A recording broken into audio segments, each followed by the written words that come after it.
Uncertainty has been a defining characteristic of global economics for some time now. Low oil prices have created a ripple effect for economies throughout the Middle East. Is the current situation cyclical or part of a fundamental change in the world of oil and energy production? A recent Wilson Center panel convened to explore issues of production, prices and policy, and the broader geopolitical implications of current trends. Their discussion provides the focus for this edition of Rewind. As we consider the topic, there are three sets of issues that come immediately to mind. The first is, of course, the matter of oil production and oil prices. And OPEC has tried its hand at freezing oil production without any success, and absent such success, we will be relying much more on the national policies that we'll be discussing in this panel, in particular the situation in Iran. Iran's actions are very important here as it moves aggressively to increase its oil exports after the nuclear sanctions. Another country that we'll be addressing is Iraq, which is seeking to do the same in terms of increasing its oil production while being mired in a dispute with the Kurds over revenue sharing. And then the third set of issues has to do with what does this all mean, and not just in terms of the national policies that we're discussing, but in terms of the regional and the global landscape. The real bad news, I think, for the KRG is that a lot of the people who looked at this as an easy oil, good investment, safe environment, better place to be than the South 5 years ago are giving back their blocks. So it's more expensive, it's more dangerous, it's harder to get out because of challenges with Turkey and elsewhere, and prices are low. So it's one of those things, if you've got it in your portfolio, it's a good thing to drop.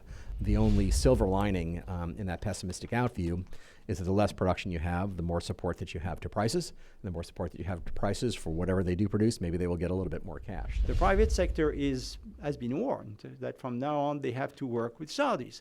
And there's this reputation, which I read in a lot of places, that the Saudis don't want to work, it is very difficult and so on. My experience is that if you pay them properly, they work. What I see is a dependence on the Middle East for our oil that's likely to grow. Again, it's the most accessible, least cost. That means the U.S. is going to have to continue to pay attention to the Middle East. OPEC is not dead. I think that whatever differences the Saudis and the Iranians have, we've seen in the past they've been able to work together. I mean, Iran and Iraq worked together on OPEC issues and they were at war with each other, so I think there's going to be an incentive for them to continue in that regard. One of the biggest impediments for Iran, in addition to finally ironing out the details of their petroleum IPC, or the contract vehicle for foreign investment, the final details of which there have been subject to feuding between the ministry and NIOC, as well as between hardliners in Iran and the more technocratic establishment about giving away the oil wealth, and popular political anxiety about doing so. Iran has room to grow, and it's going to grow, and why would it give up that headroom for any deal? The Saudis, why would they take the hit, cut their revenues, and empower their adversary and enrich their adversary, both Iran and to some extent Russia? The wild card really is, who is Mohammed bin Salman, and is he the impetuous leader who has led Saudi Arabia disastrously into Yemen at an enormous cost and great provocation, or is he the visionary of the youth who will lead Saudi Arabia into the modern age?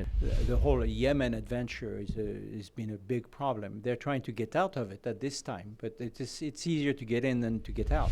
I think they realize that they can only win the battle with Iran or with anybody if they win the economic card and become really a very powerful industrial nation. I think on the Saudi side, you've got to have a price for electricity before anybody is going to invest big money in there. But I think this consolidation of the ministry has a chance to normalize prices and rationalize it, and Aramco's not making the same amount burning that domestically as they are overseas. So I think there could be a move there.